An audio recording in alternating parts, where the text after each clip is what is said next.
বাদিউ। কবি বলেন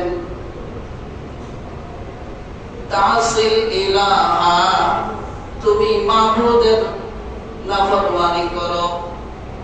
ওয়া আনতা তুযহিরু হুব্বাহু, আবার তুমি এ কথা দাবি করো আমি আল্লাহকে ভালোবাসি, নাফরমানিও করি আবার ভালোবাসি, নবীর তরিকাও মানি না, বিদআত করি আবার বলি আমি নবীকে ভালোবাসি। প্রমাণিত হবে ভালোবাসা?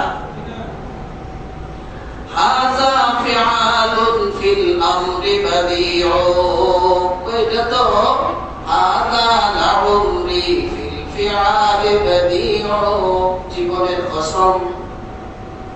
এটা তো বড় আশ্চর্যের কথা।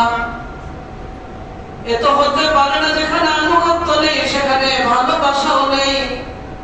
আনুগত্যই হলো ভালোবাসা। বলেন আনুগত্যই হলো, ইতাআতই হলো ভালোবাসা, আনুগত্যই হলো ভালোবাসা, মানাটাই হলো ভালোবাসা। মানলাম না, ভালোবাসা প্রকাশ করলাম, এই ভালোবাসা আল্লাহর দরবারে কোনো গ্রহণযোগ্য ভালোবাসা নয়।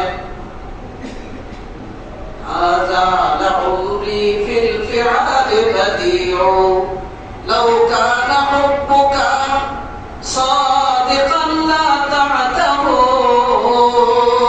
তুমি যদি সত্যবাদী হও তোমার মুহাব্বতে, তাহলে অবশ্যই তোমাকে নবী এবং আল্লাহকে ইতাআত করতে হবে। ইন্নাল মুহিব্বা লিমান ইউহিব্বু মুতিউ, কেননা যে মুহিব হয়, যাকে সে ভালোবাসে তার আনুগত্য সে করে।